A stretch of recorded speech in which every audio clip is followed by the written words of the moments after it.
Brasil brasileiro, mulato insoneiro, vou cantar-te nos meus versos. Brasil, samba que dá bamboleio, que faz gingar o Brasil do meu amor. Mais um programa. Nosso Senhor. Horário nobre com Juquinha na TV Gazeta, todo domingo às 19 horas. Gente, eu amo tanto, mas eu amo tanto o meu país, eu amo tanto o Brasil, eu carrego ele aqui no meu peito. A minha vontade era fazer muito mais. E eu faço um convite a vocês. Vamos amar mais o nosso país. Vamos ter mais orgulho das nossas riquezas. Vamos ter orgulho da gente ser brasileiro. Ser brasileiro é bom. Ser brasileiro, goiano, é bom demais da conta. É demais. Por falar em Brasil, hoje o nosso convidado é um convidado muito especial. Ele é professor, já foi 5 vezes deputado federal, foi candidato ao Senado com mais de 1 milhão de votos por Goiás. Tem uma história incrível, é advogado, ele é demais. E é uma simpatia. Um dos políticos que eu assim vejo, enxergo, é o professor. Daqui a pouquinho, aqui com a gente, o nosso querido presidente do PSD, nosso querido amigo Vilmar Rocha. Daqui a pouquinho. Terra de samba e pandeiro, Brasil, terra boa e gostosa, da morena cistrosa, de olhar indiferente. Brasil, samba que dá para o mundo se admirar. O Brasil do meu amor, terra de nosso Senhor.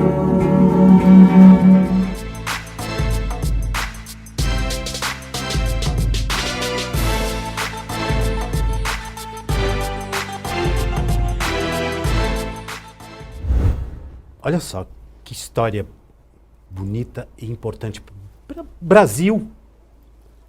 5 mandatos de deputado federal, é professor, foi candidato a senador, mais de 1 milhão de votos, é advogado, é pai, é avô, é amigo, é um político que eu tenho o prazer de receber aqui no programa pela sua história.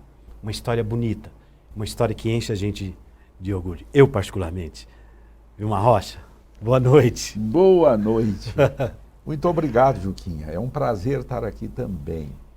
Você expressa leveza, bom coração. E então a gente sente bem estar aqui. E estou às suas ordens. Ô, Vilmar, muito obrigado. Eu vou fazer uma pergunta para você. Você, quando era criancinha, que você estava ali desenvolvendo e tal, você já observava esse lado político? Você acha que isso já vinha acontecendo ali desde pequenininho? Você tinha essa curiosidade para ser esse homem que foi fundador de uns 2 partidos? O PFL, você foi um dos fundadores. Você hoje é presidente e também fundador do PSD. Tem uma história na política no Brasil, não só em Goiás, mas no Brasil, para chegar a esse homem importante, que interfere nesse e ajuda a fazer coisas importantes para o Brasil. Ô Juquinha, eu nasci numa cidade pequena, histórica, que hoje é Niquelândia, mas antes chamava São José do Tocantins. É uma cidade que tem 280 e tantos anos. Ela é de 1735. Era uma cidadezinha pequena, de famílias, tinha 1.500 habitantes, etc. E o meu pai, ele era um político local. Ele era um político interessante porque ele nunca foi candidato a nada, nem a vereador, nem a prefeito, mas ele gostava, participava da política. E eu nasci nesse meio, então eu tive a influência da atividade política do meu pai. Só para você ter uma ideia, Juquinha, eu tenho algo que eu vou colocar no meu livro de memórias e pela primeira vez eu vou revelar isso aqui. Olha aí. Eu era criança, em 1962, 63, eu sou de 51, eu tinha 10, 11 anos, e eu fui passar umas férias com um amigo do meu pai na cidade de Uruaçu. E esse senhor, esse amigo do meu pai, chamava Oswaldo Barroso. E ele era muito ligado ao Jango Goulart, ao presidente da República. E um dia ele me levou para conhecer o Jango Goulart, presidente da República, estava no exercício da presidência. Ele tinha uma fazenda lá. E eu cheguei lá, descemos num pequeno avião, e estava o Jango, presidente da República, sentado numa cadeira, com um rádio ao lado. Ele tinha um problema na perna, com uma perna assim, estendida numa outra cadeira. Aí o Oswaldo Barroso chegou: presidente, esse menino é filho do nosso companheiro do Paulo Rocha, que era o meu pai. Aí eu fui lá e cumprimentei o Jango. Olha. Ele falou: dê um abraço ao seu pai. E eu então voltei, etc. e tal. Depois fomos lá para a minha cidade. Então, eu com 11 anos peguei na mão, cumprimentei um presidente da República, que foi o Jango Goulart. Então, concluindo, eu já tive desde criança essa influência por causa do meu pai. Porque ele é um homem político que não foi... Ele não teve mandatos, mas ele coordenava, apoiava candidato. Ele já militava na política. Olha só que interessante você lembrar dessa cena, né? Com esse presidente tão importante, você está ali, é um presidente. É o presidente, da República. E naquela época, né, o presidente ainda era mais longínquo da gente. Uma criança ter a possibilidade de cumprimentar o presidente da República é um fato diferente. Né? Diferente. Para mim, particularmente hoje, muito importante receber você aqui no Horário Nobre com Juquim na TV Gazeta. E eu estar olhando aqui para você, imaginando o que você já viveu na política. Quantos cargos políticos, a sua participação na política brasileira. Até gostaria de já começar a fazer essa pergunta para você, Vilmar. Como você enxerga hoje? Tá bem, duas coisas. Primeiro, tem muitas histórias.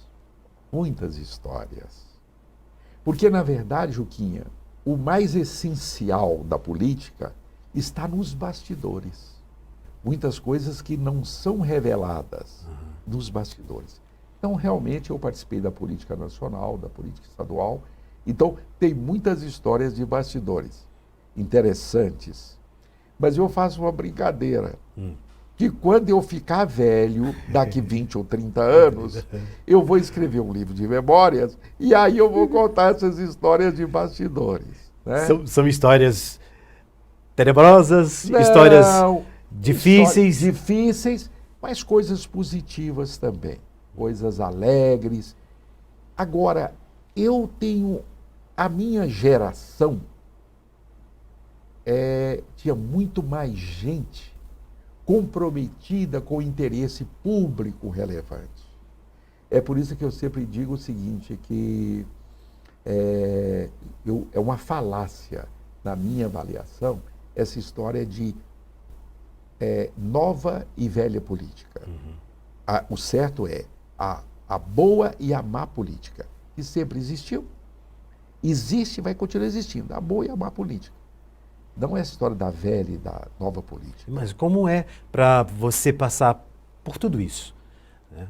O Vilmar Rocha, que foi deputado federal, 5 mandatos, ocupou cargos no 3 governo, vezes secretário de Estado. Você está ali.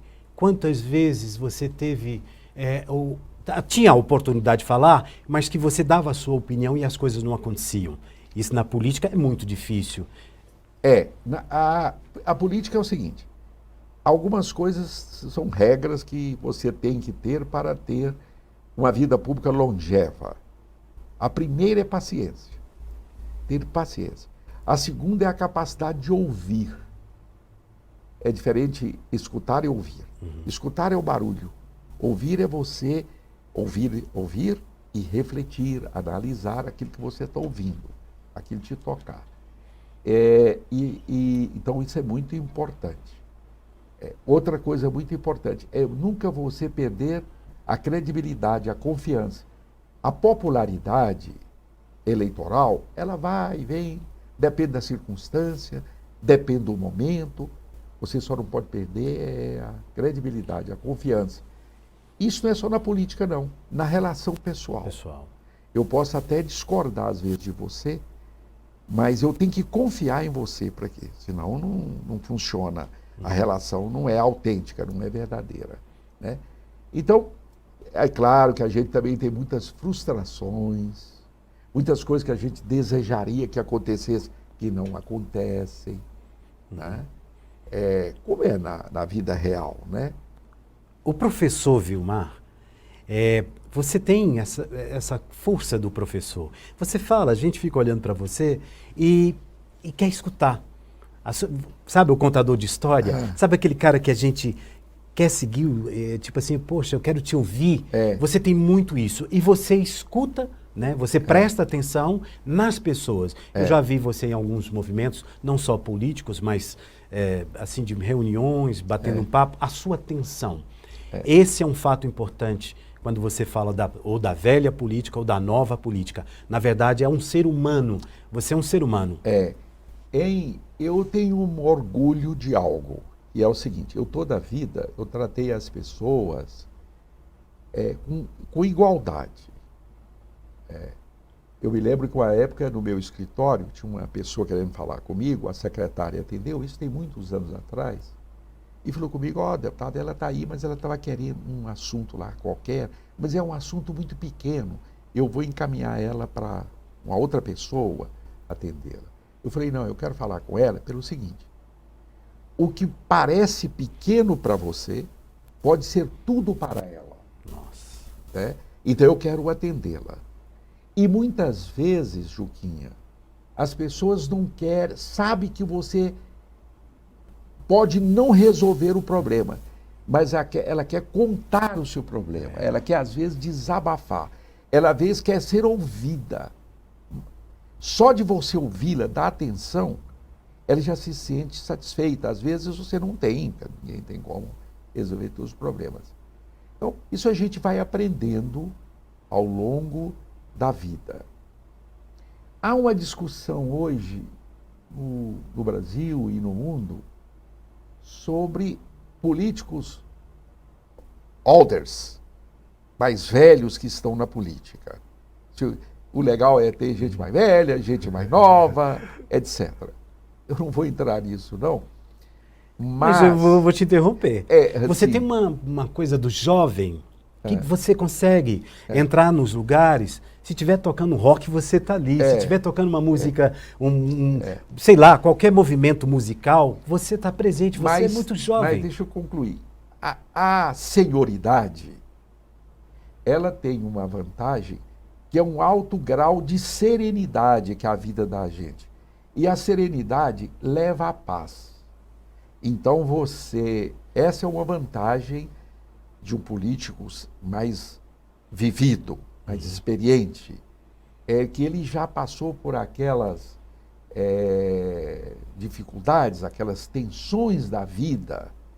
Então ele é mais sereno e, portanto, ele transmite mais paz. Em momentos críticos da vida de uma nação, de um país, é interessante ter gente mais serena, que transmita paz, união, que está acima de... Então, eu acho que esse é um perfil interessante. Agora, você sabe a melhor coisa que a vida de professor me trouxe?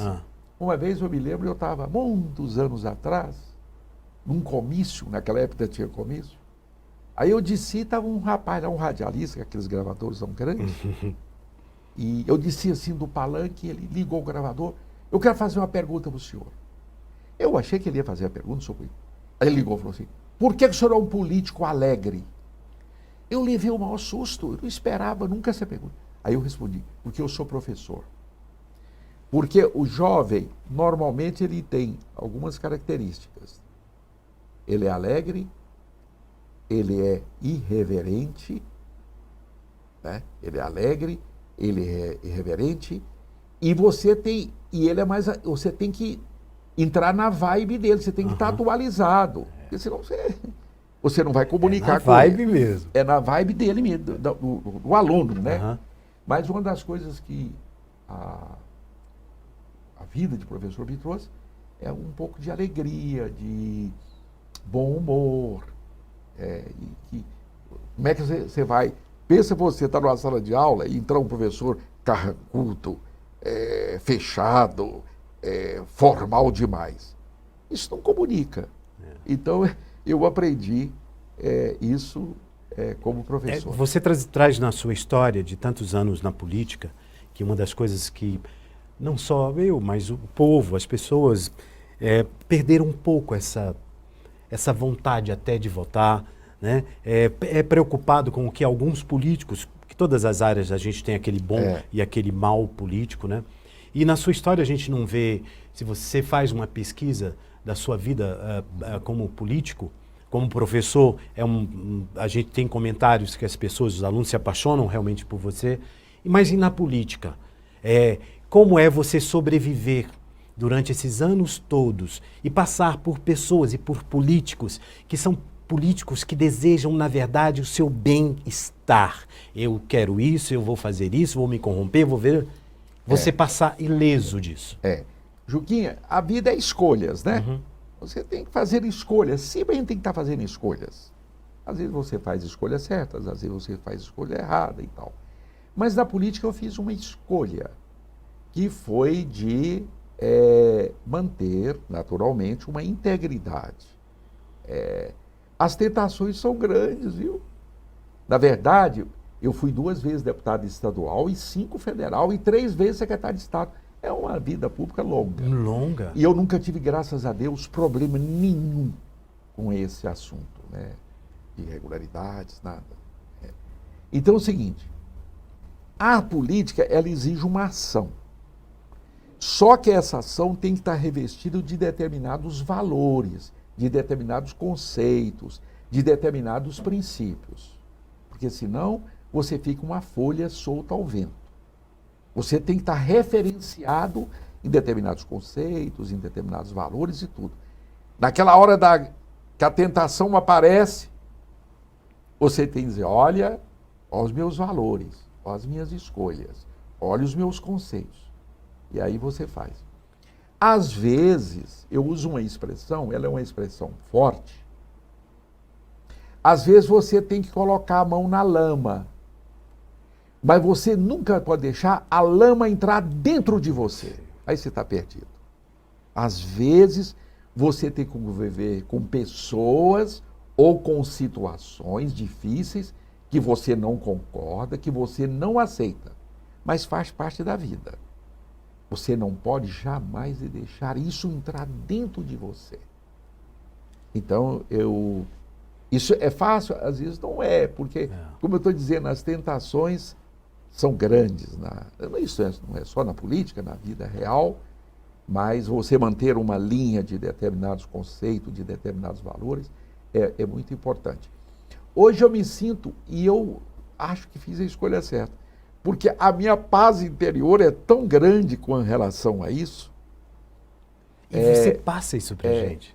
Eu sempre brinco que eu, quando termino uma eleição ou uma política, na noite, mesmo quando eu perco, como foi, por exemplo, o caso da eleição do Senado, eu durmo igual um bebê. Olha. Acordo no outro dia igual um bebê. Isso não quer dizer que a gente não cometa erros, etc. Não, mas nada que fira uma linha que a gente traçou, né? Isso eu acho importante. Mas há muitos desvios, há muita coisa que vai mexendo ali que você fala, meu Deus, eu não quero entrar nessa situação e vou interferir para o lado do bem. Você tem um coração muito bacana, você é um ser humano que... a gente conversando com as pessoas, isso é interessante, todo mundo fala do professor. É o professor. Né? Quantos livros? 5 livros. Esse agora é um livro que, na verdade, eu sou um coautor com um grupo chamado Brasil nos anos 2020, Desafios e Possibilidades. São 9 autores, todos gente muito qualificada, amigos meus ligados ao mundo acadêmico e político e científico de São Paulo. Nós todos estamos congregados na Fundação Espaço Democrático.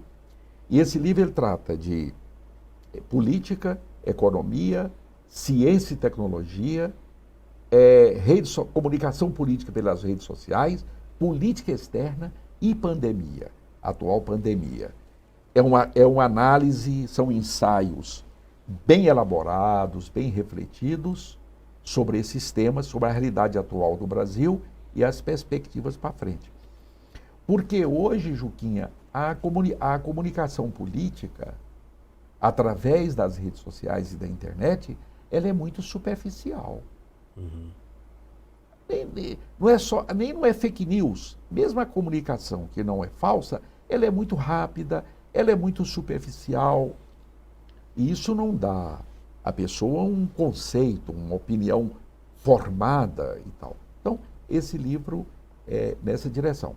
O livro anterior, que esse sim era só meu, que eu publiquei o anterior em 2007, é sobre o populismo. O título é assim, O Fascínio do Neopopulismo, em que nesse livro eu fazia, na época, os governos populistas na América Latina estavam para todo lado. E o exemplo maior era na Venezuela. Estava começando o governo Chávez. Na Bolívia, com o Evo Morales, e assim sucessivamente.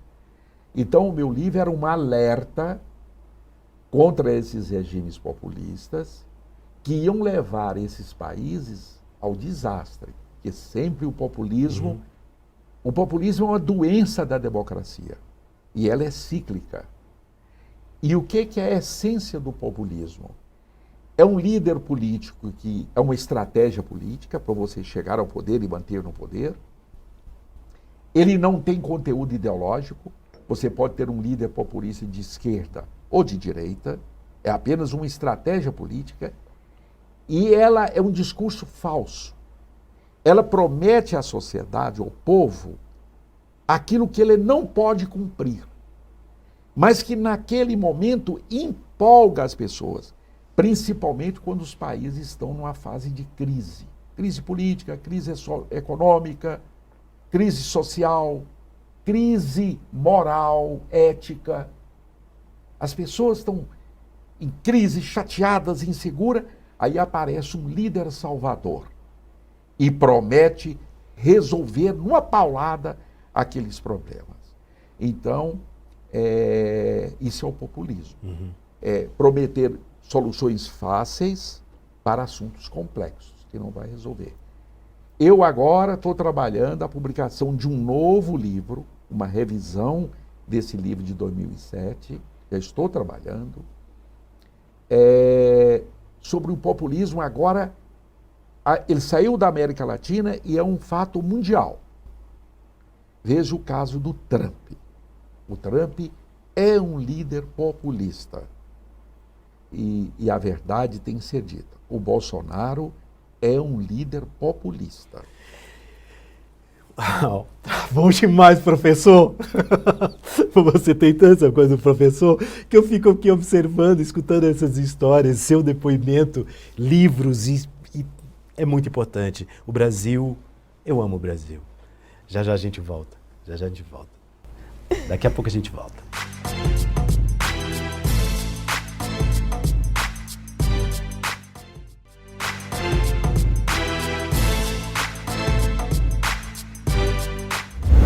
Governo populista. Quantas histórias que o Vilmar Rocha, o político, presenciou de governos, né? Esse populista, você pode citar um governo que você tem algum, assim, que você participou, que você teve envolvido, o que você sentiu? A nível nacional. O que a gente está vivendo hoje? O Bolsonaro é um governo populista.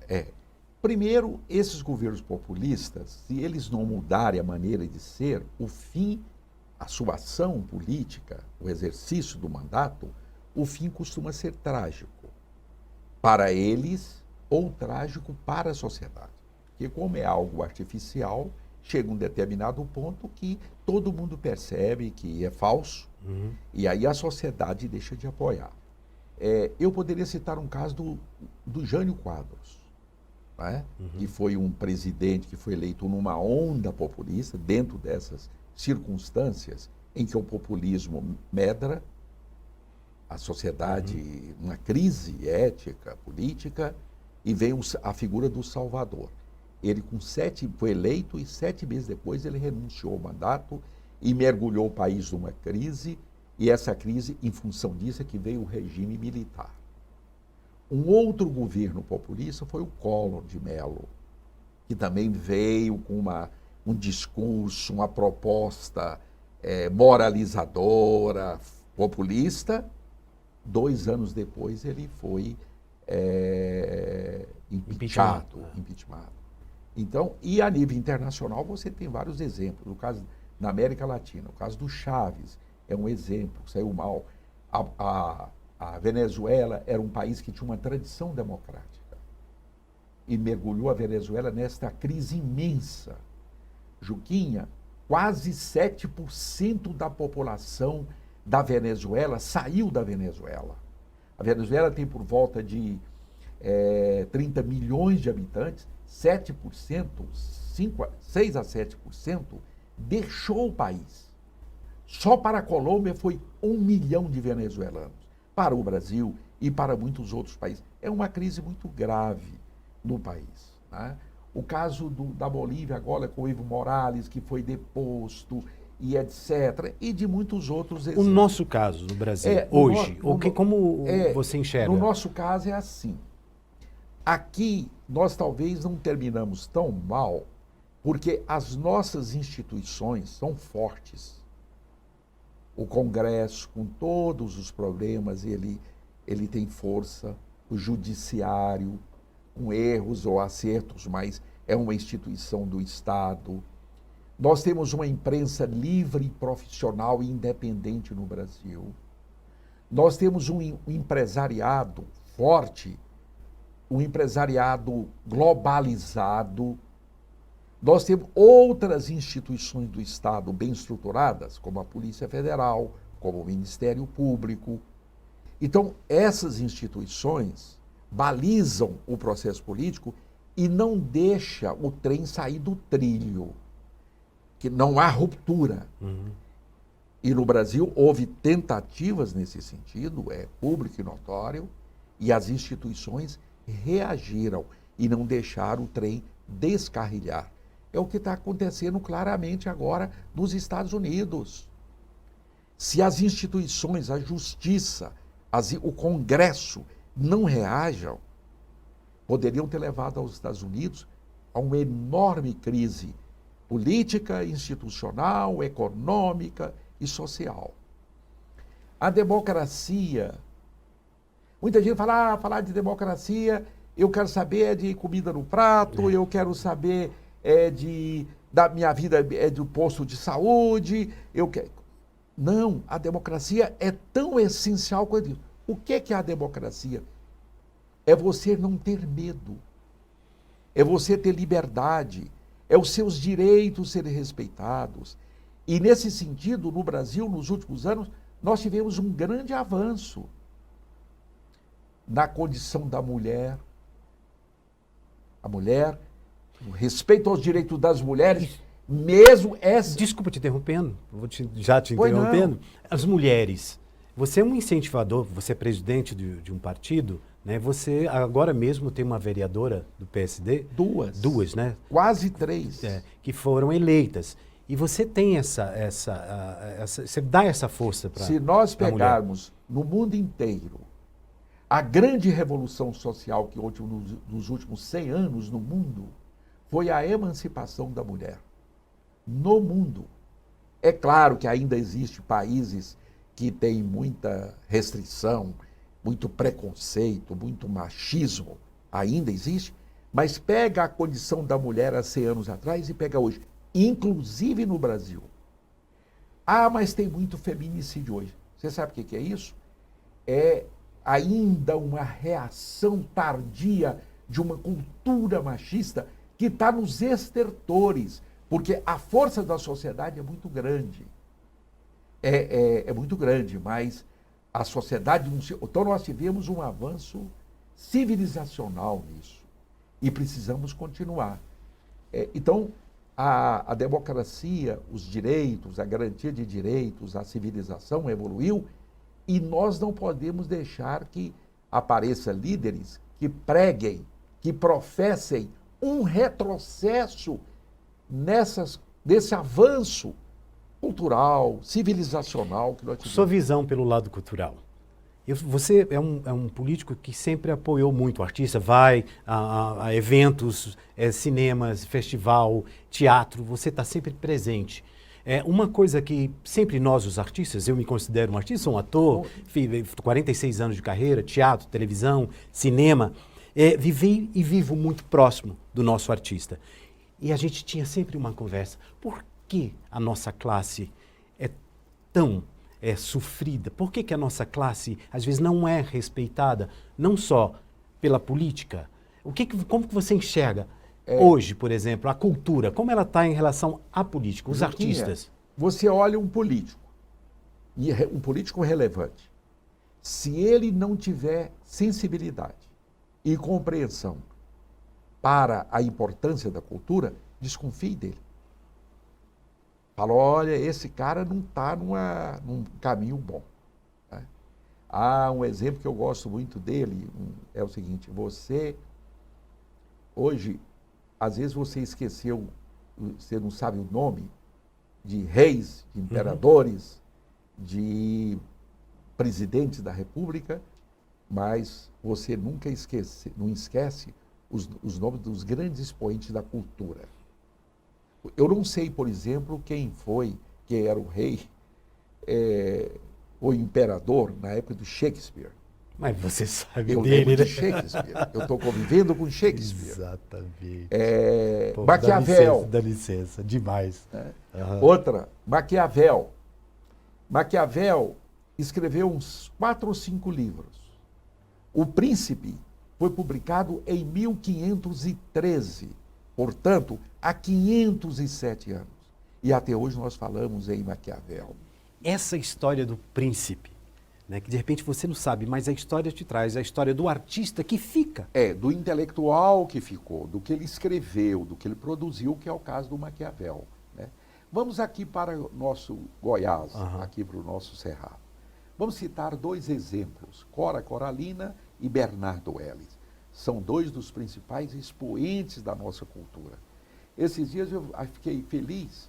Eu cheguei num café, num restaurante em São Paulo, lá no Itaim. Entrei para tomar um café e tinha na parede grande uma frase da Cora Coralina. Uma dessas frases bacanas dela, da Cora Coralina. Eu fiquei feliz, fiquei assim, orgulhoso de ser uma goiana. Você teve a oportunidade de conhecer? Conheci a Cora Coralina, não tive com ela uma convivência próxima, mas conheci. E o outro é o Bernardo Ellis. Grande. O Bernardo Ellis está na história, né? Daqui a 100 anos, nós vamos estar falando e lendo o que o Bernardo Ellis escreveu. Porque ele escreveu, dentro daquela literatura regional, ele escreveu coisas de primeiríssima linha.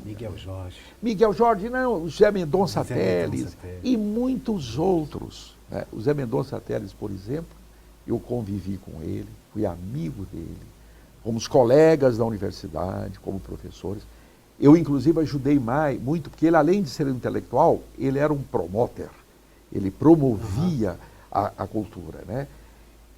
Isso para dizer, Juquinha, que a cultura é fundamental para a construção de uma sociedade, de uma nação, de um povo, para dar consistência a uma sociedade.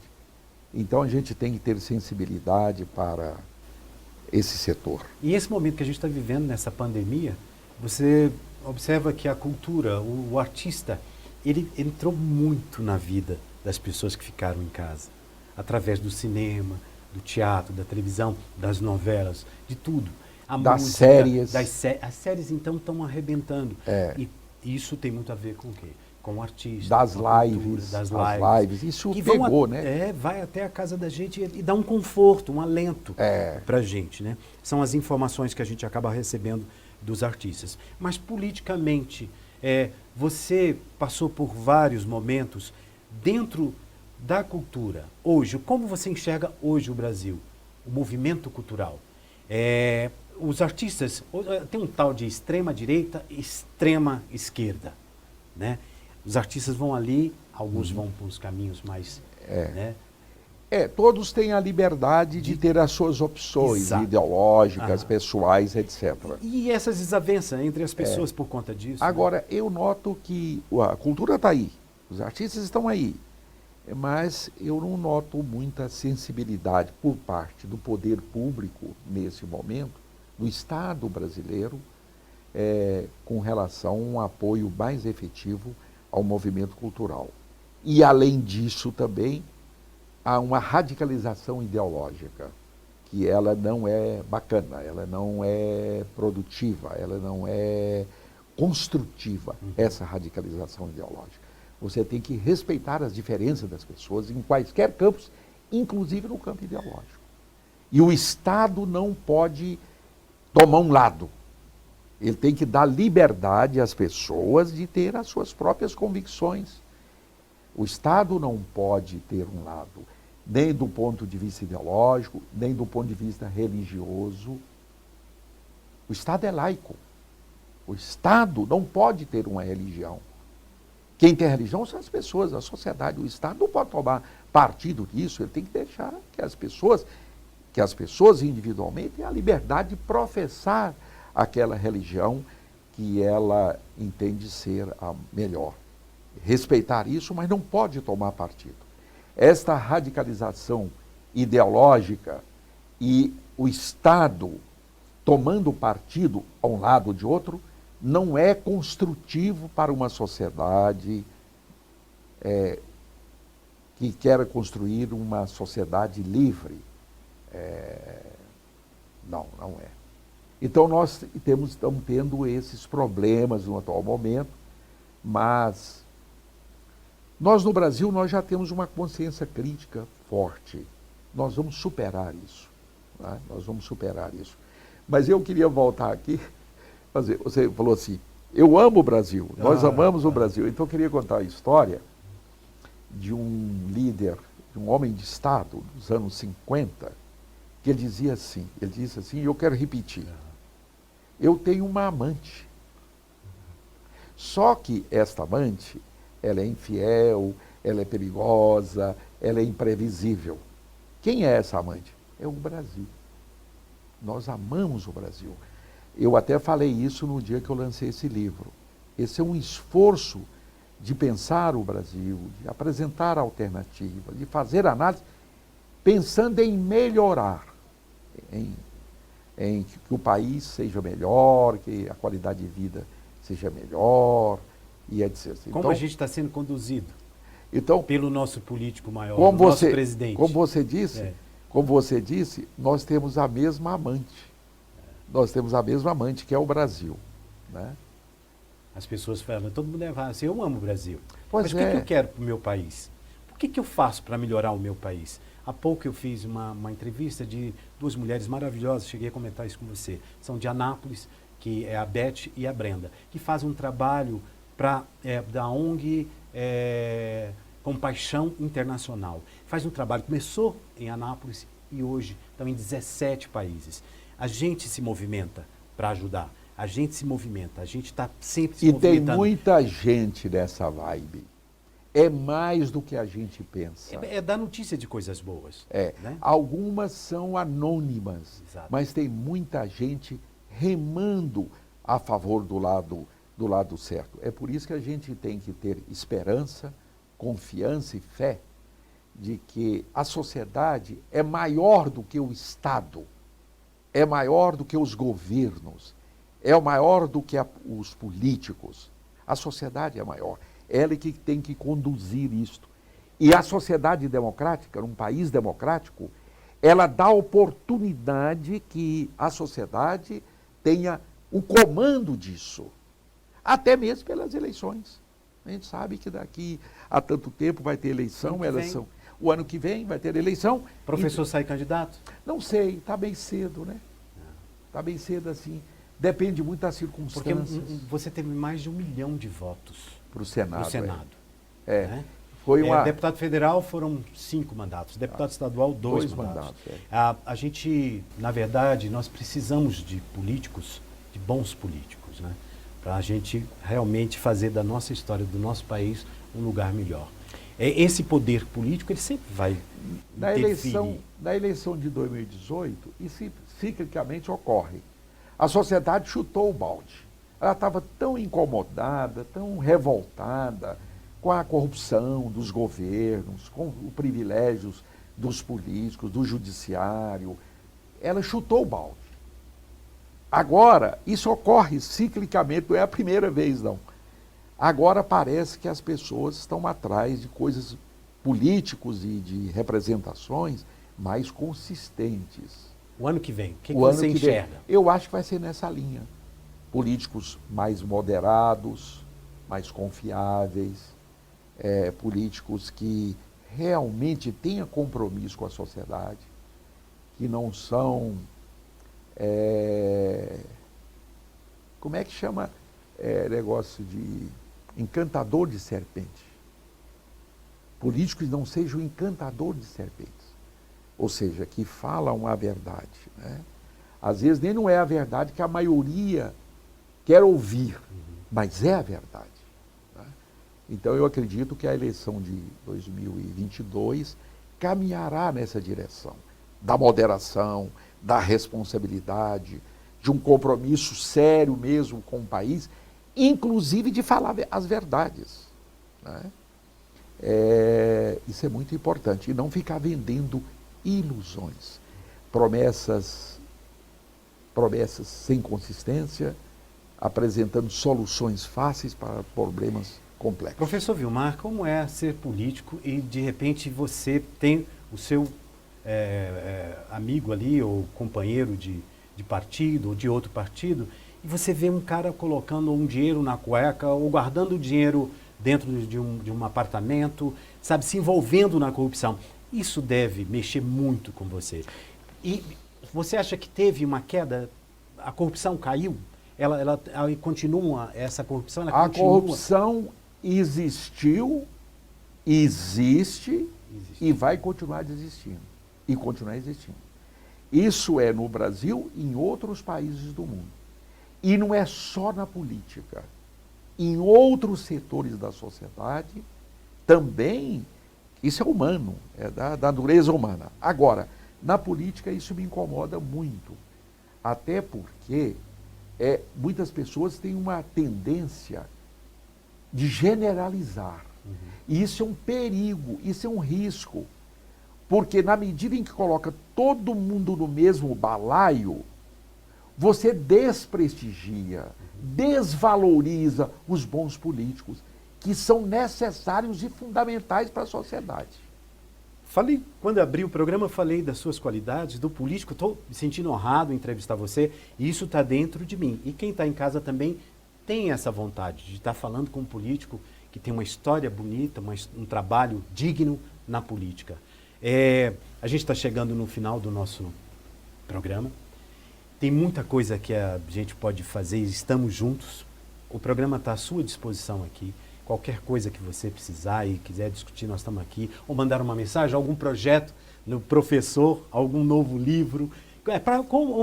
Onde encontrar esse livro? Esse livro não está à venda. Não. Não, porque ele foi editado pela Fundação Espaço Democrático, que é a fundação. Mas se alguém quiser, tiver interesse. Se alguém quiser, não tem problema. É só me mandar um pedido e eu encaminho o livro. A gente tem aí um e-mail? No site. Uma história no site? No site. Tá, então no site a gente vai colocar aqui. No site do Espaço Democrático. E eu mando o livro. Ele não está à venda. Ele é distribuído gratuitamente. Se alguém quiser, manda no site, ou me telefone, ou manda uma mensagem e eu mandarei o livro para ela. Vilmar, muito obrigado. Eu queria que você olha para aquela câmera ali que as pessoas estão te vendo. Muito obrigado pela sua audiência, aquelas pessoas que me ouviram. Você pode concordar ou discordar do que eu disse aqui. Normal. Mas o que eu falei aqui foi de coração. Foi a minha verdade. Né? E eu agradeço muito, Juquinha, a oportunidade. Me senti à vontade. Falei bacana. O que veio do coração, me senti à vontade. Agradeço muito a você. Quero fazer um registro. É a primeira vez que eu venho aqui no seu programa e na TV Gazeta. Estive aqui agora com o Zé Augusto, que é um diretor, com o Messias. Meu Messias. Eu, Messias. E eles me contaram do que estão fazendo, é uma coisa boa para Goiânia, a TV Gazeta. Eu até lembrei para eles que quando deputado federal, eu várias vezes fui na TV Gazeta em São Paulo dar entrevistas, sobretudo quando eu fui relator da lei de imprensa. E agora estou aqui na TV Gazeta da nossa terra para o Brasil, porque a gente está, né, na casa de muita gente aí no parte do Brasil. Muito obrigado, muito obrigado a todos. Eu que agradeço. Obrigado. Demais.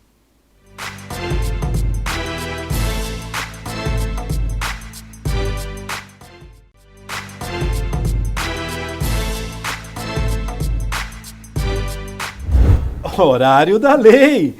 Boa noite, doutor Luiz Fernando. Boa noite, meu amigo Juquinha. Sempre um prazer estar aqui no seu programa. Doutor Luiz, o senhor esclarece muito bem. Eu gosto de ouvir, porque a gente tem dúvidas. Né? E o programa está tomando um rumo muito bacana, está crescendo, e as pessoas estão entrando em contato. E uma mulher entrou em contato, é uma dúvida, aliás, uma curiosidade. Ela estava no trânsito, não sei se ali não sei se era Paranaíba, onde, no centro ali, tinha uma blitz. Ela caiu na blitz. PVA atrasado. Já recolheram o carro. Como é que é isso, doutor Luiz? Primeiramente, é importante a gente esclarecer que há uma diferença entre apreensão, retenção e remoção. A retenção acontece quando o problema pode ser resolvido ali no local. O passageiro não está utilizando o cinto. Aí o guarda, o policial, vai solicitar que o passageiro coloque o cinto, vai fazer a aplicação da penalidade administrativa, no caso a multa, e vai solicitar que seja colocado o cinto de segurança para poder seguir a viagem. A remoção é quando aquele veículo é retirado do local, por uma questão qualquer, e é levada para o pátio do setor de segurança pública, no caso do DETRAN, e lá ele vai ficar um período até que o condutor faça ali a regularização daquele veículo, né, daquele problema. Não, no caso da remoção não. É de um problema que tem um veículo. Por exemplo, não está com o pneu em estado de conservação adequado, então que ele faça essa questão, repare esse problema do veículo para poder pegar o veículo novamente. E a apreensão, que é exatamente isso que você perguntou, é quando existe um débito e aí aplicado aí uma penalidade, tá? Uma penalidade tanto administrativa quanto a penalidade relacionada a essa questão do veículo continuar ali no pátio. Você paga pelo tempo que ele permanece ali no pátio e faça o pagamento da multa ou, eventualmente, também do IPVA, caso esteja atrasado. Uma crise que a gente está vivendo esse momento todo, uma pessoa, você vê que não teria um caminho para isso ser resolvido mais rápido, porque eu observo muito carro se perde, envelhece ali, acaba, isso não tem uma solução. Infelizmente, o problema é o seguinte, há uma grande crítica em relação a isso, inclusive está tramitando no Congresso Nacional um projeto de lei que trata sobre a impossibilidade de se fazer a apreensão do veículo que esteja eventualmente com o licenciamento atrasado. Porque isso realmente gera um grande transtorno, a pessoa fica sem o seu meio de locomoção, às vezes utiliza para o trabalho, ainda mais na situação que encontramos atualmente, com a grave crise financeira, muita gente acabou se envolvendo com outros problemas financeiros e o licenciamento deixou de ser pago. Então existe em tramitação no Congresso Nacional esse projeto de lei.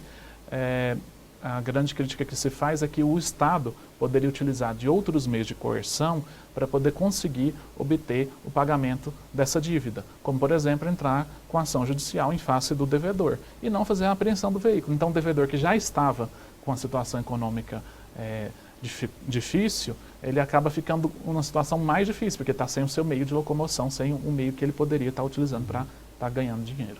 Tá? Então, é uma grande crítica que se tem e o Congresso Nacional, ciente dessa situação, já está discutindo o projeto de lei relacionado a esse assunto. Tá? Nossa, olha que eu fiquei assim, me sentindo, me esclareceu. Que a gente fica com dúvidas, né? Também tem, todo mundo tem. Mas muito obrigado mais uma vez, mais um domingo, mais um programa aqui na TV Gazeta, todos os domingos às 19 horas. Às 19 horas, acompanhe aí o meu quadro Horário da Lei no programa Horário Nobre com Juquinha. Até domingo que vem. Até domingo que vem.